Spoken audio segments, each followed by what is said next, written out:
You mentioned something a few minutes ago, and I want to segue across to that, erectile dysfunction. Yep. We see a lot of diabetic patients, and you said that a percentage of your prostate patients will have erectile dysfunction, but you said we can handle that. What is your algorithm for Yep. diagnosis and treatment of ED beyond the purple and the yellow pill? And put them into their place as well. I will. So there are 5 different things. And so your first round is always going to be trying like Viagra, Cialis, any of that kind of stuff. Let me just stop you for a second. Is there a significant cardiovascular risk for Cialis and Viagra, as far as you're aware? Short answer, no. So like if we would say that if you have like um if you take like a nitroglycerin, like a little sublingual, um, then even at that, sometimes I've given people Viagra and Cialis, uh, and but otherwise we would say check with your cardiologist. But if they don't have that, then totally fine. Because we see a It's lot of patients with cardiovascular neuropathy, arrhythmias, that kind of thing, cardiovascular disease, as well as erectile dysfunction in our diabetics. Those are very, very common. So that's why I'm asking that question. So, okay, so your first line is the prostaglandins, the Vigras and the Cialises. What's next? so if that doesn't work, and again, I'm balancing intervention options and what I call like reality as far Let me as like, start. Let me stop you for 1 second. Let me just unwind from treatment. Cause, sure. cause. Can you give Yeah. a couple of the common causes of erectile dysfunction? So think about it like a predictor of blood flow for the entire body. So for your guys out there, if they're having issues with erectile dysfunction, then they're having issues with blood flow, which also means heart and stuff like that. And so yes, prevention, exercise, of course, weight is a big thing. Smoking because vasoconstrictor. Um, so those are kind of some of the main things. Okay.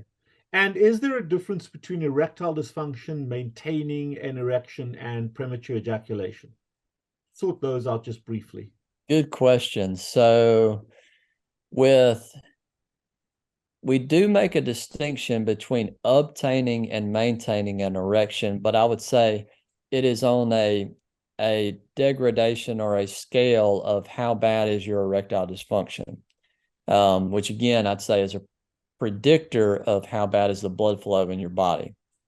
Um, Premature ejaculation we see it's a totally different group of people.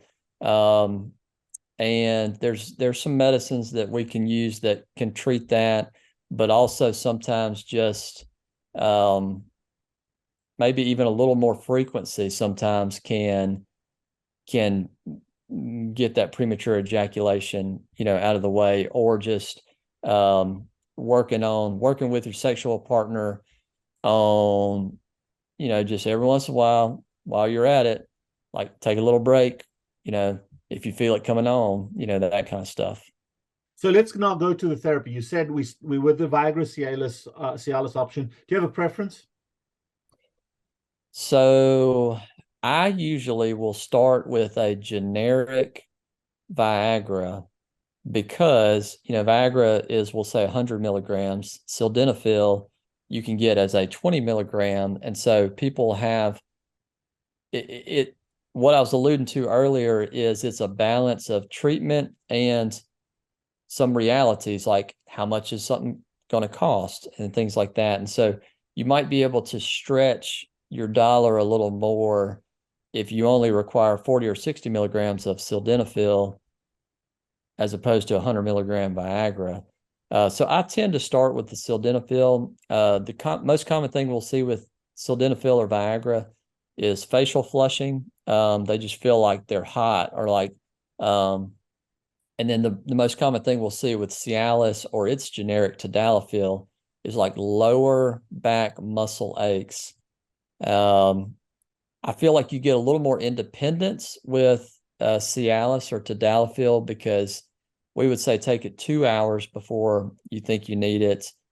And so, and take it on empty stomach. Both of these take on empty stomach. Sildenafil or Viagra, 1 hour before you need it. So if it's, say, Cialis, I tell people take it at 5 o'clock in the afternoon, eat at 6 or any time after, and basically 7 o'clock on the rest of the night, you're good to go. It doesn't have to be, and this is something that people don't understand sometimes, is it doesn't have to be right at the hour mark or right at the 2 hour mark. Sometimes that benefit continues to get better through the next few hours. So the key, you still need arousal to have the erection. It's not like you take the medication, Correct. up she goes, and you're walking around with a tent in your pants.